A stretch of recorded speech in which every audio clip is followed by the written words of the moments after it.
Soyez la bienvenue. Bonjour, bonjour à vous tous qui me regardez. En tout cas, je vous salue. Je fais un coucou spécial à ceux qui nous regardent en Europe.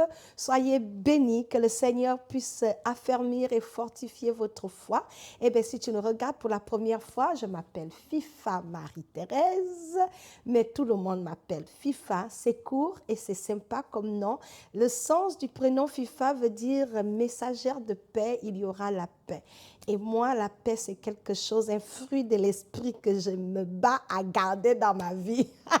Par les situations pour voler ta paix, là, c'est beaucoup comme ça, là même. C'est beaucoup. Mais je dis, ma paix, là, il ne va jamais prendre. Ce n'est pas à vendre.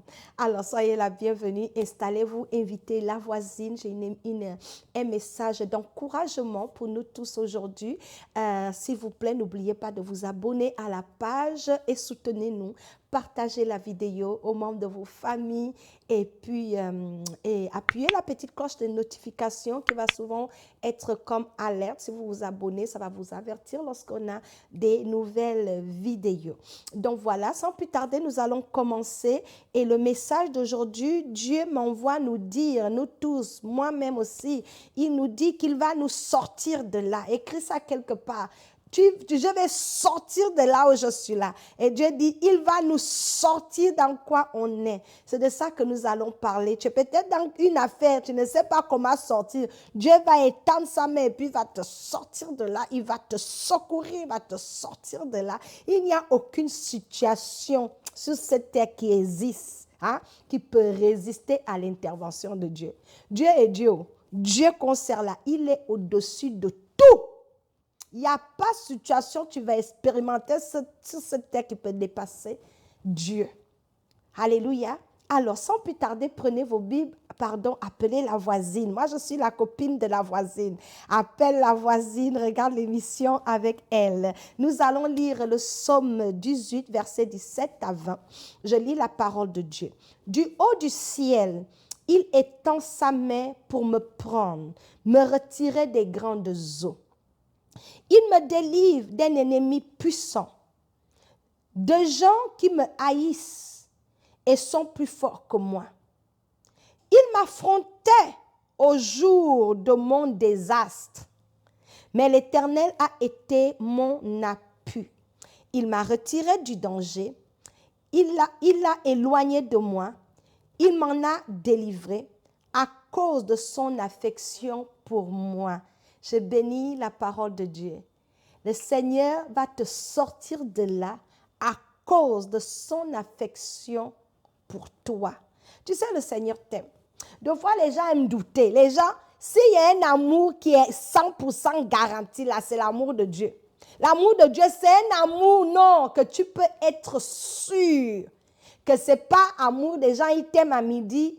Le soir, ils ne t'aiment plus. Ce n'est pas amour des gens, ils viennent dans ta vie, font une demi-journée, ils repartent. Ce n'est pas l'amour des gens qui vont changer d'avis sur toi là. Non, Dieu nous aime inconditionnellement. C'est-à-dire, Dieu t'aime le matin quand tu es maquillé, tu n'es pas maquillé, il est dans pour toi. Oh, Dieu nous aime tellement.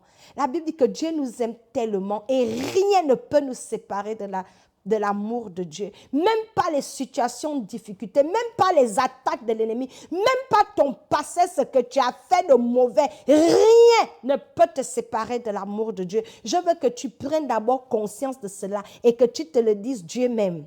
Moi, le matin, quand je me mets devant le miroir, l'autre jour, hier, je parlais à une amie, je lui ai dit, non, mais c'est fou, Dieu m'aime.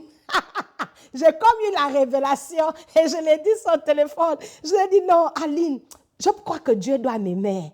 Par façon, je suis là, non, Dieu doit m'aimer. J'étais contente même à le dire, ça m'a donné un bonheur. Juste de déclarer que non, Dieu m'aime. Toi aussi, ma soeur, ouvre ta bouche, dis-le. Jésus t'aime aussi, Dieu t'aime aussi. Ah, si tu ne veux pas parler de l'amour de Dieu, c'est à ton niveau. Mais ce qui est sûr, Dieu m'aime.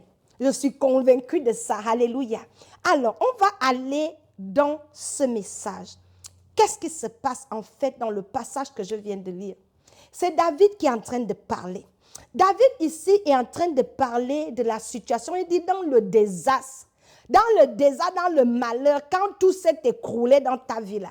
David dit que c'est des gens, il y a des gens qui sont venus parler dans sa situation. C'est-à-dire que tu es déjà dans le désastre, ça va déjà mal dans ta vie. Mais il y a des gens qui se donnent toujours un malin plaisir. Quand tout va mal dans ta vie, ils viennent t'enfoncer, ils viennent t'accuser, ils viennent t'acculer, ils viennent ajouter même, c'est-à-dire que de te sortir de là, que d'apporter la solution, que de t'encourager, que de t'aider. Ils vont apporter l'analyse. C'est quand ça va mal, là, les experts sortent. Quand c'est chaud, tu vis une situation, c'est chaud. Les gens, ils ont toujours l'explication. C'est là que les experts à la chose viennent. Quelqu'un va venir te parler dans l'affaire. Mais s'il vivait ce que toi tu vis là, je te garantis qu'il devait gérer ça différemment.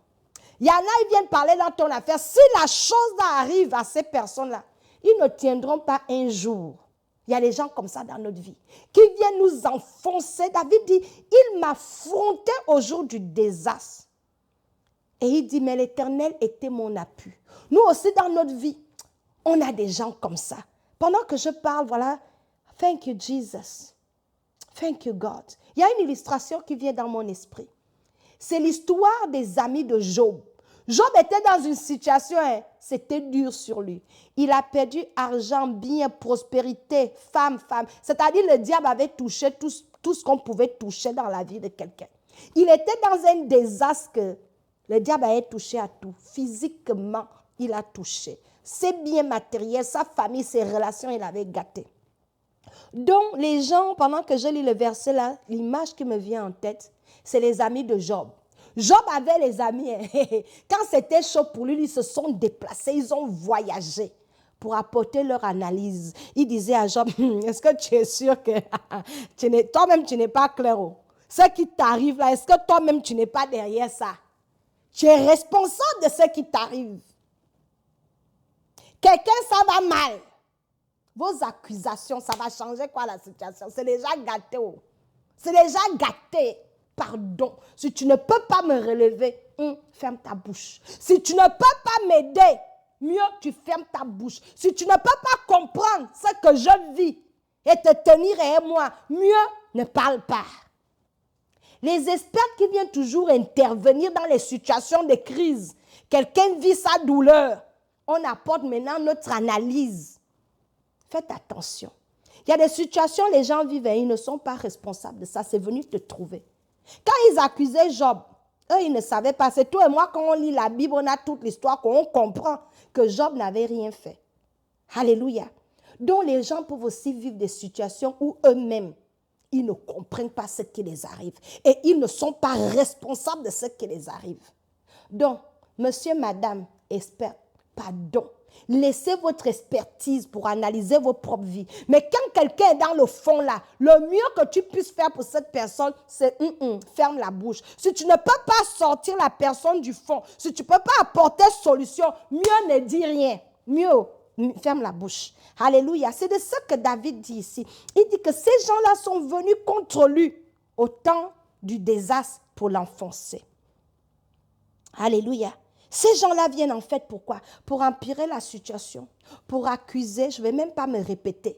Mais toi aussi, tu es dans une situation comme ça, où tu es dans ta crise, mais tout ce que tu entends, c'est les condamnations, c'est les jugements, et tu te sens que même Dieu t'a abandonné, tu te sens que Seigneur, le monde entier s'est tourné contre moi. Il y a des situations où tu t'assois, tu dis Seigneur, est-ce que le diable a aussi, il s'est assuré d'éloigner les gens qui pouvaient m'aider?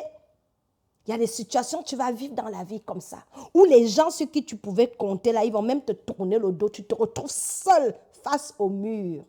Mais David, dans ce psaume-là, est en train de dire que dans une situation comme ça, là, réalise ça. Et c'est le point que je veux que tu écrives. Réalise que dans une situation comme ça, quand tu penses que le monde entier s'est ligué contre toi, quand tu vois qu'il y a trop d'experts qui viennent parler dans ton affaire pour t'enfoncer, il dit, Dieu m'a soutenu. Dieu l'a encouragé. Dieu l'a aidé. Dieu l'a donné l'espoir pour un lendemain meilleur. Il dit, Dieu l'a aidé. J'aime le verset 17, il dit, du haut du ciel, il étend sa main pour me prendre et me retirer des grandes eaux. Quand je méditais sur ce passage, le Saint-Esprit a mis l'accent sur les grandes eaux. Les eaux représentent l'instabilité.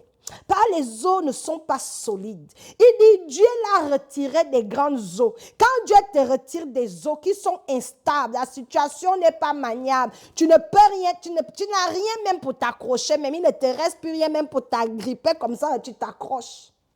Les eaux sont très instables.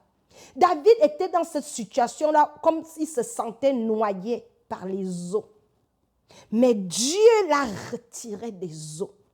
Et quand Dieu te retire des eaux, voici ce qui se passe. Je vais lire rapidement ce psaume-là. Psaume 40, versets 2 à 4. La Bible dit, « J'ai mis mon espérance en l'Éternel et il s'est penché vers moi. » Alléluia. Il a écouté mes cris. Il m'a retiré de la fosse, de la destruction. Alléluia. Du fond de la boue. Oh, oh. Il a établi mes pieds sur le rocher. Il a affermi mes pas. Bien. David est en train de dire que quand tu sens que les eaux des problèmes de cette terre t'ont englouti et que les gens même ceux qui pouvaient t'aider aussi ne comprennent pas.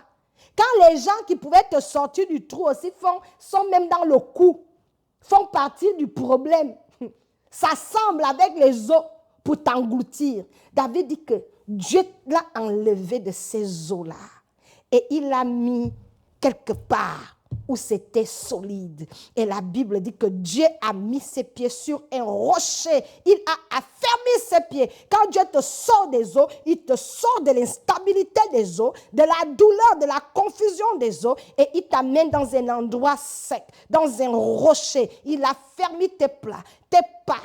Alléluia. Au verset 4, il dit, « Il a mis dans ma bouche un cantique nouveau, une louange à notre Dieu. Beaucoup l'ont vu et ils ont eu de la crainte.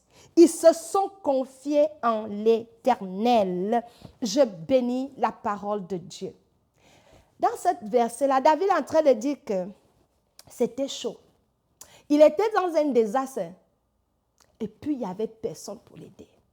Les gens qui sont même venus là, ce n'était pas pour l'aider, c'était pour venir faire leur congossa. C'était pour venir mettre leur bouche même. C'est-à-dire, ils laissent pour eux, ils ont venu faire mettre leur bouche. Il y a les gens comme ça. Les voisines qui laissent leur maison pour venir ajouter piment. C'est déjà, il y a le feu. Tu viens encore ajouter l'essence. Pourquoi? C'est pour élargir l'incendie. Si toi aussi, tu fais partie des gens qui font que quelqu'un est dans le feu, tu amènes les bidons d'essence, il faut arrêter. Mieux vaut rester chez toi. Si tu ne peux pas aller pour faire partie de la solution, mon frère, ma soeur, pardon, reste à la maison. Le pauvre mariage chauffe. Si tu ne peux pas aller aider, amener la sagesse de Dieu, amener les prières, le soutien, si tu ne peux pas faire quelque chose qui peut alléger la situation de quelqu'un, mieux tu restes chez toi. Mieux ne te mêle pas. Prends pas le téléphone. Oh, allô, la soeur, tu as entendu? Et je te dis, oh, elle se croit chrétienne. Oh, la soeur, tu as écouté ça? Arrêtons. Arrêtons. Arrêtons. Hein? Il y a des choses qui vont t'arriver dans la vie. Hein? Toi-même, tu seras étonné que ça t'est arrivé. C'est la raison pour laquelle je nous encourage, ce message à 2 volets. Si tu ne veux pas faire partie de la solution, reste chez toi.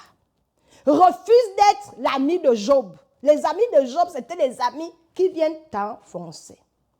Mais prends la décision aujourd'hui d'être la personne qui va apporter la solution. Mais ce que j'aime dans ce passage, c'est que David a dit que quand il était comme ça là, il a trouvé l'aide en Dieu. Il dit, c'est Dieu qui l'a sorti de là. Toi aussi, tu es englouti dans les eaux et les gens viennent encore t'appuyer. Je viens te dire que laisse les gens.